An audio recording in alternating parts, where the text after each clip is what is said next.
సత్తెనపల్లిలో TDP జాతీయ ఉపాధ్యక్షుడు కన్నా లక్ష్మీనారాయణ మీడియా సమావేశం నిర్వహించారు. దళితులకు ద్రోహం చేసిన వ్యక్తి జగన్ అని అన్నారు. గత వైసీపీ ప్రభుత్వంలో 200 మంది దళితులను హతమార్చడం, దాడులు చేయడం జరిగిందని, డాక్టర్ సుధాకర్ మాస్కులు అడిగితే హింసించి ఆయన చావుకు కారణమైంది వైసీపీ పార్టీ అని అన్నారు. డ్రైవర్ సుబ్రహ్మణ్యంను చంపి డోర్ డెలివరీ చేశారని, వైసీపీ హయాంలో ఎస్సీ ఎస్టీ సప్లాన్ నిధులు దారి మళ్లించారని అన్నారు. కోనసీమ జిల్లాలో ఎప్పుడూ లేని విధంగా కులాల మధ్య చిచ్చు రేపింది జగన్ అని ధ్వజమెత్తారు. దళిత సోదరులు మోసపోవద్దని, దళితులను ఆదుకుంటున్న ఏకైక ప్రభుత్వం కూటమి ప్రభుత్వం అని అన్నారు.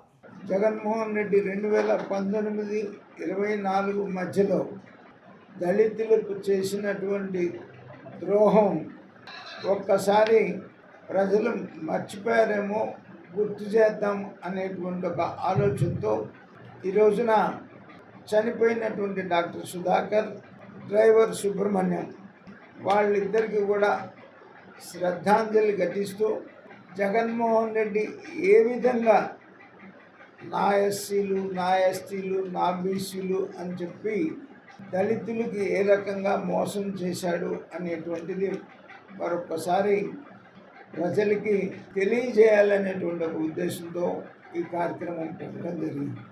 దగ్గరగా జగన్మోహన్ రెడ్డి టైంలో 200 మందికి పైగా దళితులను హతమార్చడం జరిగింది.